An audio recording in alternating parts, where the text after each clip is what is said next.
Hi everybody, this is Matthew's Movie Mentions for week 36, so this is films up to the 10th of September. This week we are going to be discussing the film Next Gen. That's right, one film. Due to some pretty heavy illness this week, I have not been able to watch many films at all. In fact, just one. On the Monday evening at the very, very end of the week where it looked like it was going to be nothing. So having gone from 14 films in a week, gone to one, it's a pretty big difference.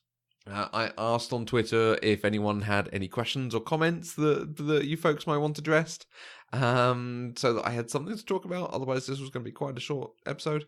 I had a fascinating question, actually, from @thisAESure. Abby asked, do you think you've already seen this year the best 5 films you'll see, or do you know there's something top coming up? So let's apply some statistics to that. I have seen 29 films this year that I rated 10 out of 10. So that's almost one a week. So week 36, almost one a week. It probably works out to about 3 a month. I will therefore probably end up seeing another 11 to 14 films this year that are 10 out of 10. So it'll end up at about 40, maybe. It's pretty easy then, I think, for me to say, no, I've not seen the best 5, looking at that. But then, looking at just the films I haven't seen before, there's films like Get Out, Citizen Kane, Tonya, Amelie, Sunset Boulevard, The Player. These are all films that I think could be on a provisional top 5. So it is going to be hard to top them. And then, if I look at my watch list, there are a number of films on that I am actually very excited to get to see. A Girl Walks Home Alone at Night, I Know That Voice, Snowpiercer, Seven Samurai, A Quiet Place. These are all pictures that I am really excited to see. I can't wait for them to be available on one of the services I use as soon as possible. So the short answer is no, I have not seen the best 5. I'm fairly certain of that. I've probably seen the best 3 or 4 so far, but there is definite scope for there to be more high quality films to come. Thank you very much for the question, AES. If anyone else wants to ask anything, if you want to make a recommendation, I've not mentioned this in a while, but I do love a recommendation. Someone saying, oh, here's a film we should look out. We just recorded an episode with a favourite podcaster of mine. He recommended Risky Business, so I'm going to go and look that up. Or if you just want to discuss movies, your views on movies, you can look me up. Twitter's the best place. I am @MatthewVose.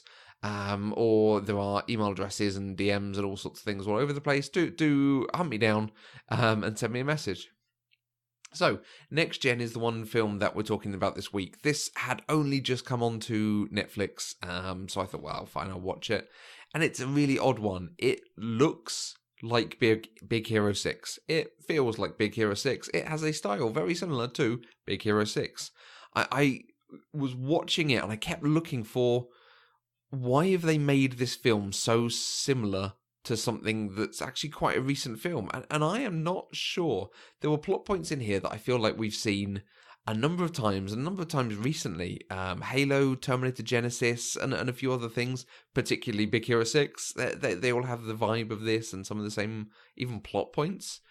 There is the kernel of something in here, and I don't know if it's intentional or not. There's a whole point about hatred of the other, the humans or human who hates robots, the robot that hates humans, and our sort of hero robot in the middle of those two, the intersection of them, and trying to stop violence, trying not to be violent, learning the lesson that violence is actually most destructive against the person who is violent and carries the hatred with them.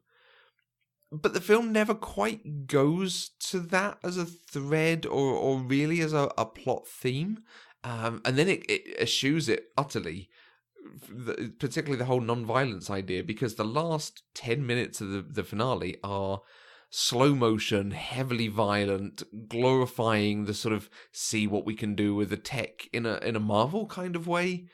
It is a little disappointing on those points, and yet the film was quite fun, which, Big Hero 6 is quite a fun film, so I'm not hugely surprised.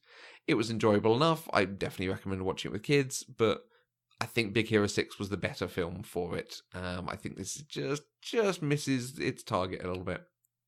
So I need to get back on the saddle. I need to watch a lot more films over the next week. I'm still way ahead, so I'm not worrying about not seeing so many, but I'm afraid there's only one film to discuss this week. Like I say, if you do have a recommendation for me, a question, or something you want to know about the films that I've seen, about the films I'm planning to see, do drop me a message, drop me a DM, drop me an email, come and find me where I live if you have that opportunity. So I will speak to everyone next week on week 37.